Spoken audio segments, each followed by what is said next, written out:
Welcome to the Reimagine podcast. Each week, give yourself 30 minutes and meet the people working hard to create the future of insurance today.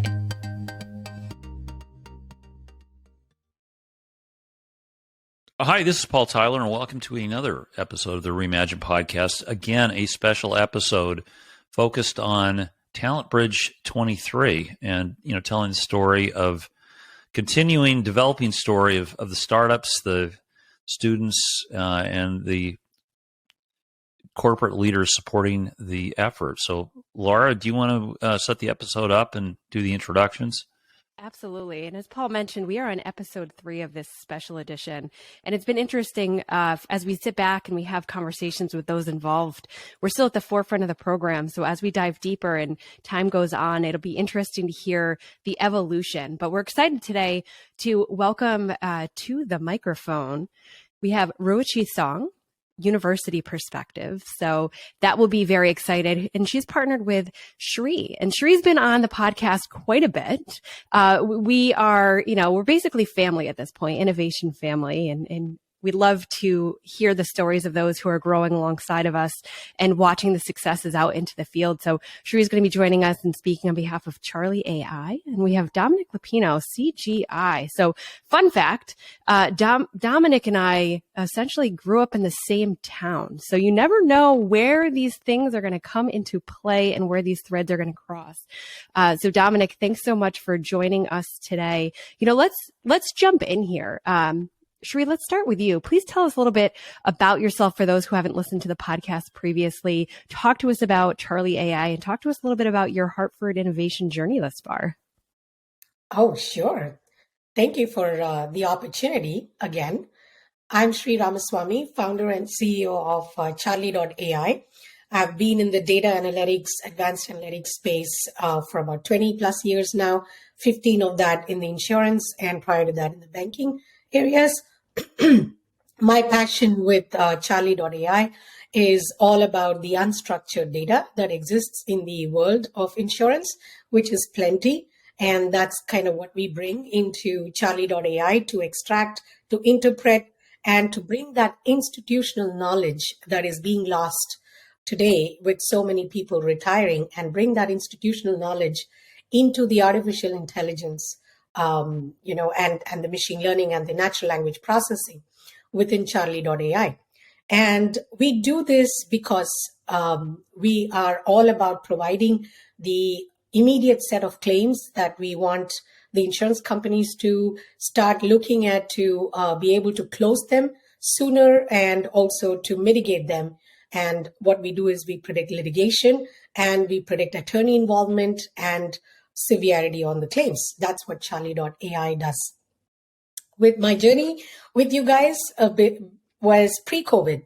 It almost seems like a different era, and it probably is. We are talking about post-COVID, pre-COVID times now, and it started with you guys forming the innovation lab, and it was a fantastic journey for startups like myself. It gave us a platform to be introduced to a large set of people, the insurance people in the world of Hartford. So my journey has been, fantastic since then with you guys. We had a little bit of break during the COVID time. I think you did a wonderful job by keeping this program going even during those times. So thank you very much. And I'm sure all startups feel like me in this journey with you. Oh, we appreciate that. Thank you. And diving into the institutional knowledge, Domenic, please tell us a bit about yourself and your role at a CGI. Sure. Thank you. So CGI is a global consulting firm providing solutions, both business and technical, to our clients. In Hartford, we primarily focus to a heavy extent on the insurance industry for obvious reasons, being the insurance capital of the world. I'm Vice President of Consulting, which means my role is to help solve our clients' most complex business problems. And I do that through, business solutions, technical solutions, things like AI, things like, new software, as well as process improvement and org design. That's primarily what I focus on. Great. Thank you so much. And Ruoqi, please introduce yourself and tell us a little bit about what got you interested in applying for and becoming a part of the Insurtech Fellows program in TalentBridge23. Hi, my name is Ruoqi Song. I'm a second-year graduate student at UConn, major in applied financial mathematics, concentrated in actual science. Because I think it is an incredible opportunity to increase the understanding of Insurtech startups, learn how to apply theoretical and practical skills using real-world examples, and interact with industry leaders. I think that's the main reason I applied to the Insurtech Fellows program. And in fact, I learned about this Insurtech concept last year. It's really an interesting concept. I also think that the combination of insurance and technology is the main development trend in the future. Yeah.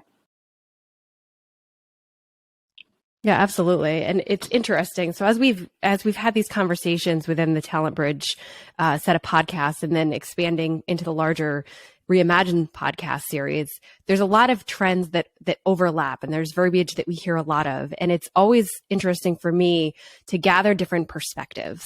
So Charlee, when you were speaking about what Charlee.ai does and what you do, AI came up a lot. And AI, it's been in conversation for years, but especially in the last few weeks.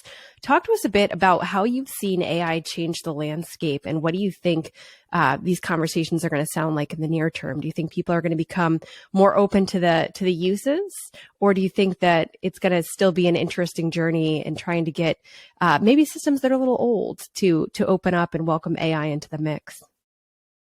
I think it's been a very positive change. I think it went from when it started about 6 to 8 years ago. It was it's going to take away my job, and it started there. And then today we see people more open, and we also see people recognize that AI as such is just a very broad term of anything that can be automated by a machine, but it has to be programmed, and it has several technologies underneath AI. A very common one that we're all seeing now, in the news is the ChatGPT. The GPT is one of the AI techniques. Very similar to that is the natural language processing and machine learning. These are all various techniques within artificial intelligence. And I think that understanding has come to the industry, and also leveraging these different technologies, what can be done to improve very small, process efficiency use cases. I think that's where the industry is moving. And also, very quick to kind of implement the machine learning was the fraud in the fraud space. And now we are seeing more in the litigation space, and also, on the distribution side, on the underwriting side, and on the customer satisfaction side to retain customers. So there are several uses and applications, and people have become more comfortable that this is a tool for augmenting what they're doing and improving the process efficiencies, reducing the costs associated with delivering the insurance. Yeah, it's sure, Chat GPT is amazing. When I can get on the chat, because it's being used so often, I've asked questions pretty specific to our industry. Annuities, how good is it? An answer will provide. It's stunning how good it is. Now, I know enough about machine learning to know a lot of the algorithms behind machine learning applications are open source. What's so different about Chat GPT to generate these kind of results? Are there new algorithms, or is it just horsepower? I think it's the training part. It's the training, very similar. It's a very different technology. It's something that creates a video as opposed to recognizing the differences between the video. That's where the artificial intelligence was. When it started, people started feeding it many different pictures and tell me the difference between cat and a dog. The AI would do that. And, looking at natural language processing, the text analysis, and also going much beyond text analysis into the natural language processing and machine learning. And it's machine learning and all these things, but they were all supervised. You had to train the system. Very similar, I think, ChatGPT has something called the generative pre-training transformer. That's the technology behind it. The idea is that, it has been trained on, I want to say some 45 terabytes of data. They said it was like, a mile long of the library of books. And that's the kind of information. I think it's about 125 million different records that it's data that it's been trained on. So there is still training happening, and that's why they've released it to everybody to understand what kind of questions are you going to ask and what is it going to prompt you with. That's the part that is different now. It's like it's able to understand your question and come back to you with the most relevant answer, as opposed to, like you look at other chat applications that we've had in the past. They were not very relevant. Excuse me, but this has become more relevant because of the training and because of the type of training that it has received. Domenic, how's this conversation? Is there a conversation within CGI around AI, the use of AI? I'm just curious. So we're just going to keep down this path right now. And if it's not in the business quite yet, what are your thoughts on this? Well, it absolutely is. Obviously, as a service provider, as a technology provider for our clients, we're doing a lot with machine learning, a lot with AI. I mean, let's be honest. In the insurance industry, probably more than almost any other, data and information and how you use it means the difference between success and failure.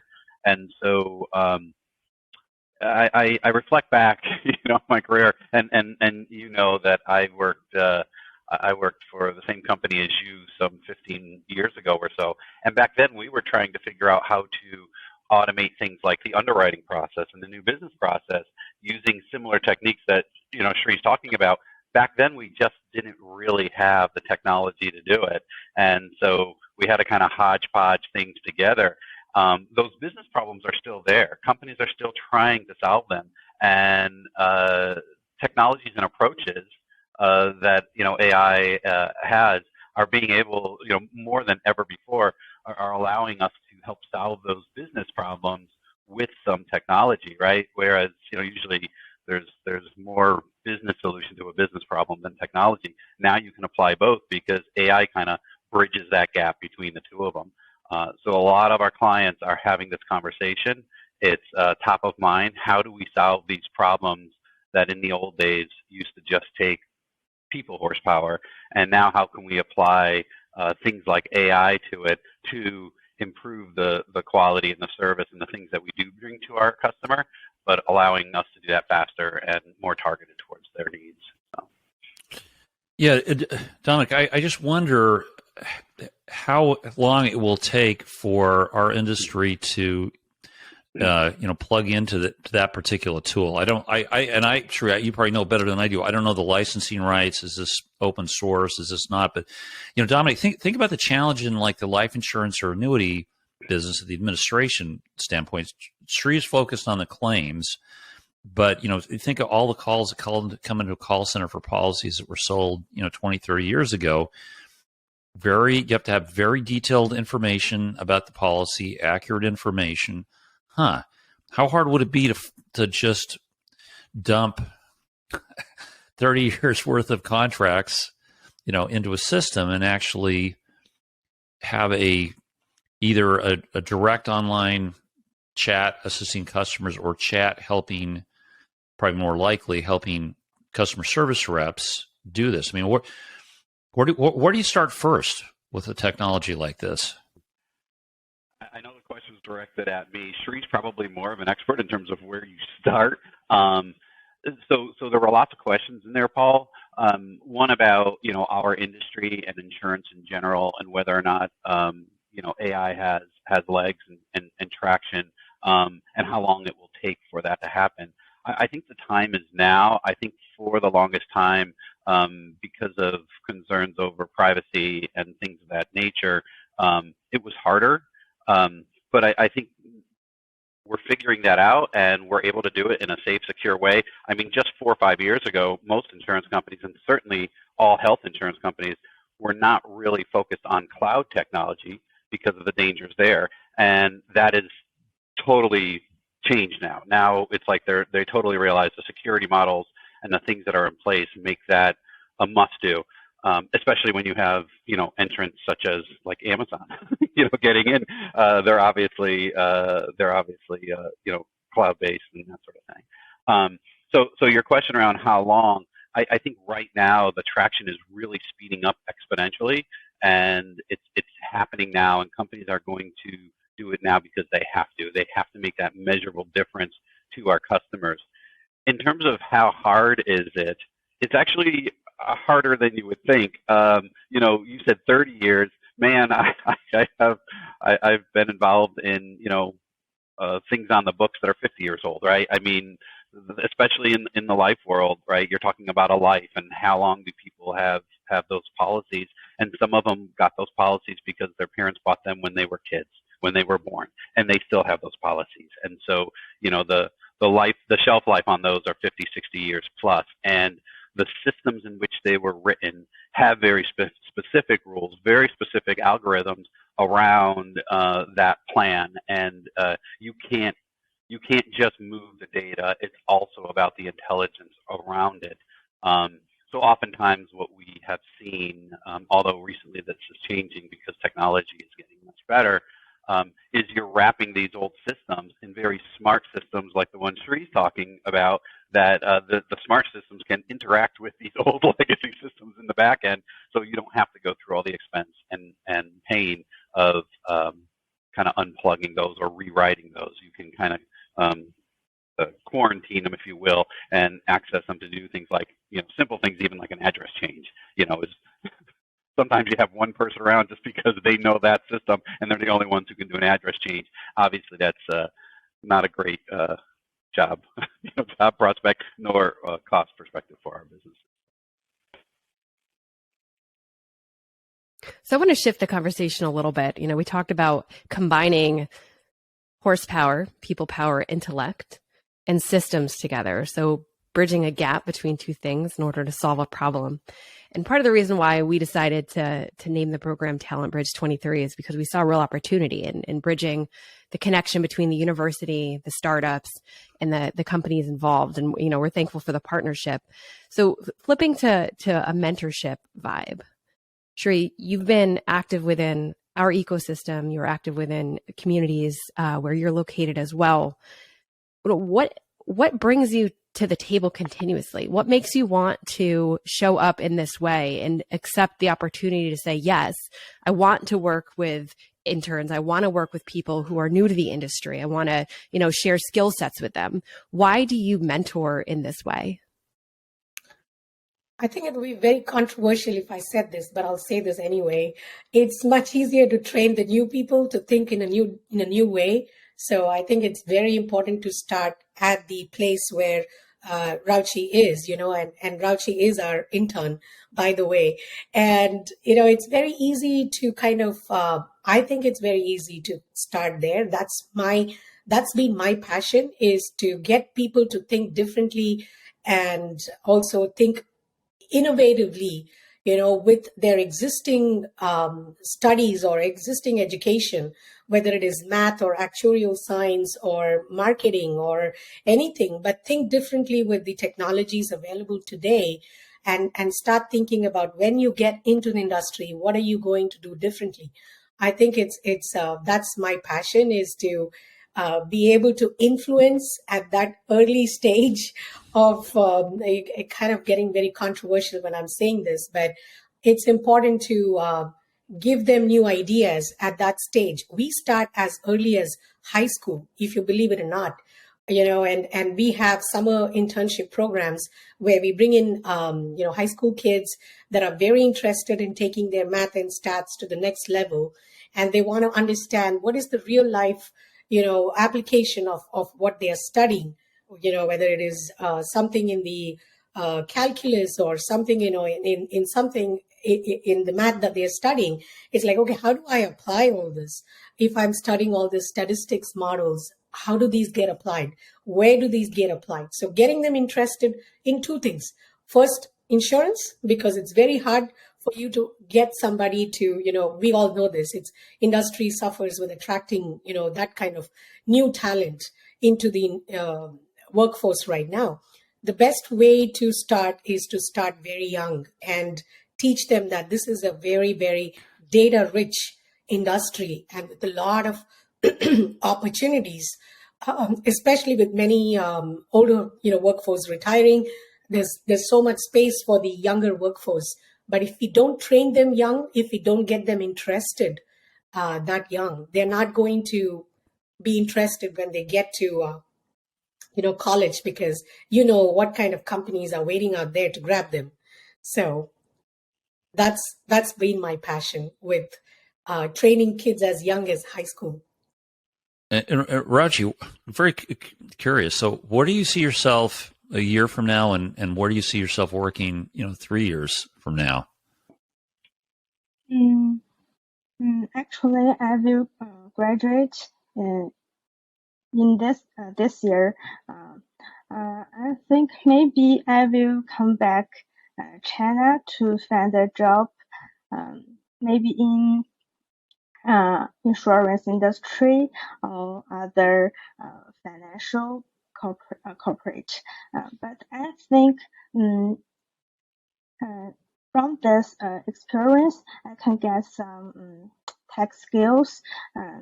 It's definitely helpful to to my future career. Yeah. Yeah.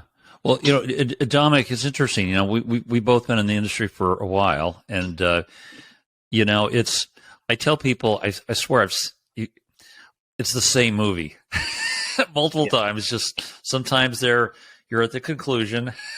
Sometimes you're now. When I tell that to people, Charlee, who've been there in the first time they've seen their movie, like I can see their eyes glaze over, and like, that guy. Oh no, he's not going to do it. Domenic, how do you balance this? Like, technology's changed, yet our business is so complicated that you need experience. A lot of experience can avoid a lot of problems down the road. Regulatory problems, people problems, technology problems, service problems. How do you strike the right balance in this business where we move things forward, but we're not going to break things along the way? Things are going to get broken. So I guess that's, you and I and have learned from a lot of things that we've broken over the years. And it's interesting. I'm building upon what Ruoqi and Charlee said a little bit in terms of that mentor relationship, that mentor-mentee relationship. As a person with a lot of experience, over 30 years having done this stuff, I still learn from the new perspectives of the people whom I'm mentoring. The passion that Charlee has for mentoring, I share, and it's people of all experience, because, like you said, watching that movie, sometimes, I remember the first time I watched It's a Wonderful Life with my children, right? It's or even going to like a Disney World with your children. You went when you were a child, and now you are bringing them, and you're seeing that experience all over again through their eyes, and you learn something new about the movie. You learn something new about the experience. I mean, that's what the whole mentoring is, right? Is you, to some extent, get to relive the experiences, the failures, the successes that you've had, and your mentee is holding up this mirror to how you solve them, and helping you learn something new from that, and do things in a new way. And they, of course, are getting something from it as well, because you and I have been on this journey. We have gone through these failures. If we mentor well, we're not telling them, right? We're helping them live it through us, so they don't have to relive our mistakes. And so I think the balance that I've always tried to strike is I never say no to a mentor-mentee relationship. Now, there's not always a fit, right? But I never say no, because I realize that it's symbiotic. Like, I get as much out of it as I give, and so I try to give as much as I can.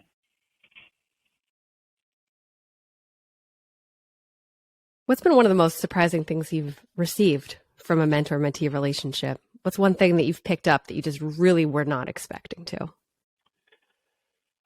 This is old.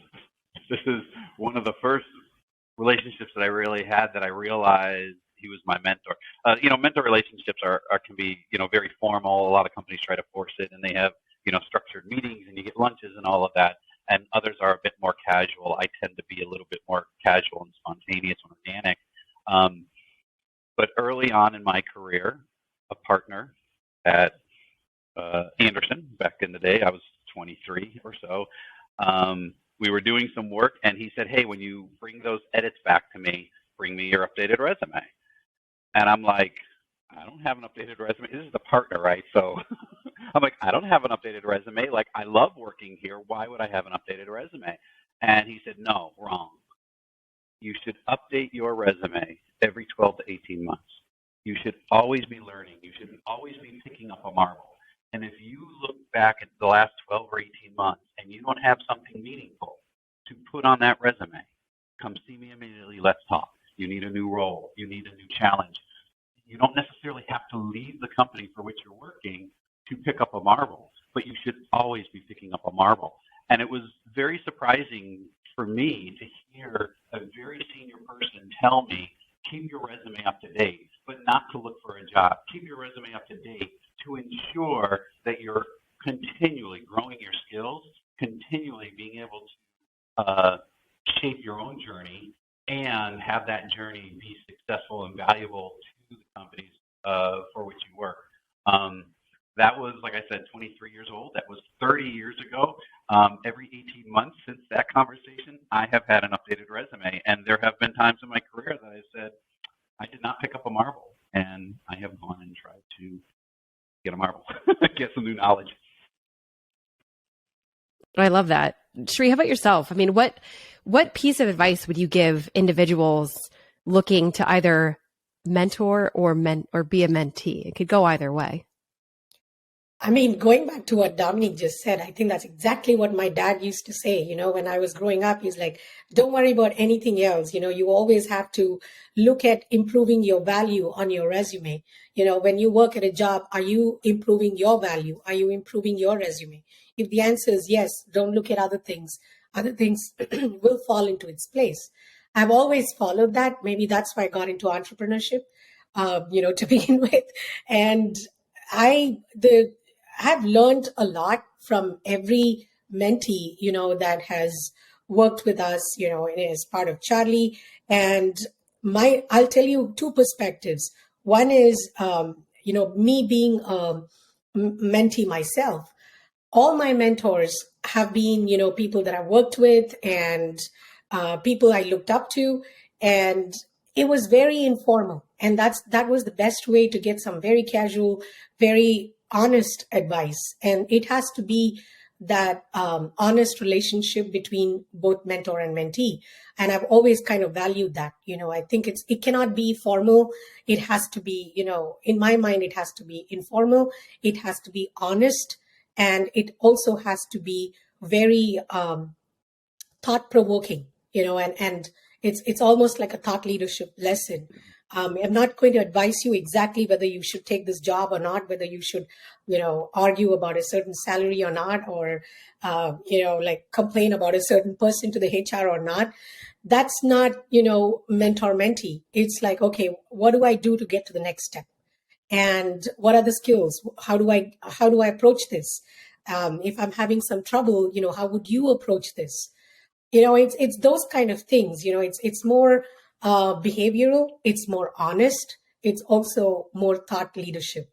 And that's really what I have parted also with all the mentees is keep your learning eyes open always, and you never know where you learn. What you learn from that will add value to your resume, and you're in a constant learning mode, irrespective of your title, irrespective of your age, and that's what I've always told all interns that come in, and I follow that too. Yeah, Ruoqi, how does this change across cultures? Like if I were to try to establish a mentor-mentee relationship in China, how would the behaviors change? How do I behave differently in China than here in the US, or maybe it's the same? Because actually in China, we don't learn about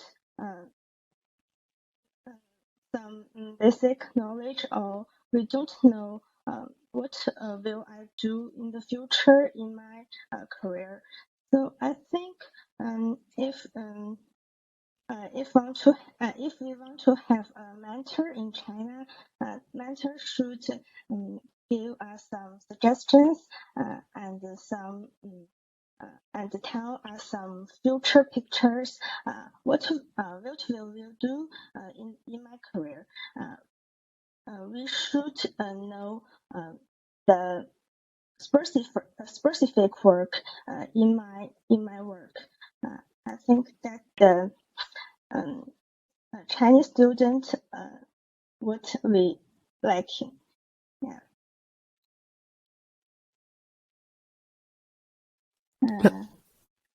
Yep.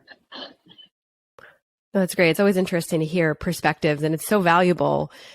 We were speaking earlier with Dustin Yoder from Surefy and his whole thing. I like, likening it to the marble. His was he always takes a coffee meeting. So anyone who wants to meet with Dustin, inbox him on LinkedIn and just say, do you want to grab a coffee? And that's his thing, is he's never said no, because the relationships you form organically and that they're sporadic and just kind of come up, those tend to have the most or a lot of value to there. And you never know what avenues you're going to go down. So as we continue down this bridge of TalentBridge23, we look forward to future conversations where we can talk about the work and really dive into the projects, because I think what's unique about this opportunity is that the Insurtech Fellows are paired with companies actively working right now and providing opportunities for these students to put their hands on work that matters, that is real. No one's washing cars or walking dogs. We're diving into data, and we're making real impact here. So we're excited to continue these conversations and to dive in. But before we let you go today, I'm going to ask everyone the same question. So, maybe I'll pick who's going to go first, and they get the least amount of time to think about it. But, Domenic, let's go with you. What is the one thing that you would have like to tell yourself 20 years ago as it relates to your career, or not? Totally your call. No, it's a provocative question, right? And a lot of it we talked about already, and a lot of it I was very happy as a dad to hear Sri give a shout out to her dad. So hopefully he watches this and is proud as well, because I try to impart the same type of wisdom to my children, right? But I probably would have said a lot of the things that I heard, when I became in my 20s. I would wish I had started when I was in high school, which is seek out mentors, not mentors. Sri talked about it's got to be many. You should have mutual respect, right? That mentor-mentee relationship is, goes both ways. It's not a single direction. And it's not about, transactional type of things. It's more about the emotional intelligence and the strategy, internal and professional strategy, and how to conduct yourself. And I have learned so much from so many, and which is one of the reasons I try to impart as much as I can to others. I guess the other thing I would tell myself is something we know now as we're older, but it's okay to make mistakes, be comfortable being uncomfortable, right? Like, it is totally okay to fail, because that failure ultimately leads to greater success. You learn more from your failure than you get hurt or you get wounded. So embrace that failure, embrace it, and embrace what you learn from it. So. Sri, what would you tell your past self? That's very controversial. I would tell a lot of things, but things I cannot tell over here. But Exactly. One of the things I would definitely tell myself is maybe I should have worked in the insurance industry for a little longer, got into a certain position, and probably then, done all the networking and then started the company. I think that was one of the things I learned in a hard way, that the industry is built on relationships. It's you have to prove yourself, and without that, it's very hard for you to just take a technology and put it out there without that trust factor. And I think that's what I would tell myself is like, get more industry experience and get to a position where you build your network really strongly, and then look at what you can offer back, as an entrepreneur. Ruoqi, has any of those, the feedback that they just shared, has any of that been surprising to you? Or what is your hope? So if you were to look ahead 20 years and say, I heard this, I did this, what's something that you think you're going to carry through from this conversation as you move forward in your career journey? Actually, I'm still young. I'm just 25 years old. If I talk to myself 20 years later, maybe I will say be brave, try something new, experience all the things I like, and to watch the world broad my horizons, and have all kinds of magical things, and to experience some new things like diving or skydiving, just like that. That's great. Laura, listening to Ruoqi's answer, there's probably one other piece of advice I would have given myself, and that would be to set the bar that I have for myself higher than other people are setting it for me.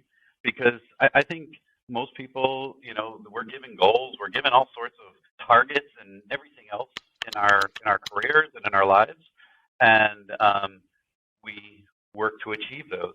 If your internal bar is set higher than those goals, even if you don't hit your mark, you will always be overachieving. You will always be, outpacing what others think for you. And I think it's a really good way to grow yourself and grow just by setting your bar higher than everybody else. Okay, Laura, you're not getting off the hook. Oh, man. What would you tell your former self? Insurance isn't as boring as you think it is. No, I think it's a lot of what's been said here, right? I mean, being bold, I don't think I've ever really had much of an issue with that, for better or worse. I may have gotten sent to the principal's office a few times, but no, really kind of being bold, right? Identifying what it is that you like and diving in and learning more about it. And you may learn that you love it and you want to invest more there, or you may learn that it's not really a fit for you. And that's a lesson very well learned as well. So I would say, be bold, be brave. Don't be afraid to go on the coffee date and keep picking up the marbles. Mm-hmm. Yeah.